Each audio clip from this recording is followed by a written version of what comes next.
Have you ever heard of something like this? When looking at a mobile phone or reading a newspaper, many older adults begin to notice that colors are less vivid and the text is not only blurred, but sometimes things will become an indistinguishable mass. Later, not only the text, but also the portraits and landscapes began to become crooked, or wavy. People often mistakenly think that this is the aggravation of presbyopia. In fact, these are likely to be symptoms of macular degeneration.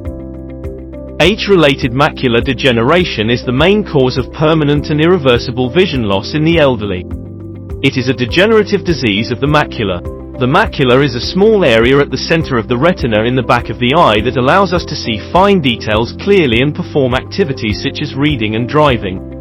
AMD happens when the seeing cells in the macula break down or deteriorate. Different from LCA or RP, the main symptom of AMD is loss of central vision. AMD is clinically divided into two main categories, dry AMD and wet AMD. The onset of dry AMD tends to be relatively slow, with no symptoms in the early stage, followed by gradual loss of binocular vision and visual distortion. This type is the most common. Wet AMD progresses rapidly, and if it is not treated in time, vision will decline rapidly in a short period of time, and even lead to blindness.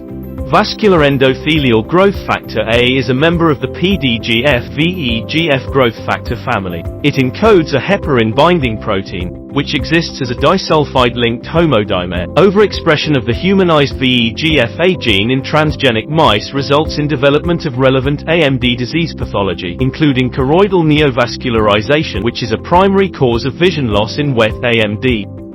There are several risk factors that can contribute to developing age-related macular degeneration, including age over 60, smoking, having high blood pressure or high cholesterol, obesity, eating lots of saturated fat, and having a light eye color are also risk factors.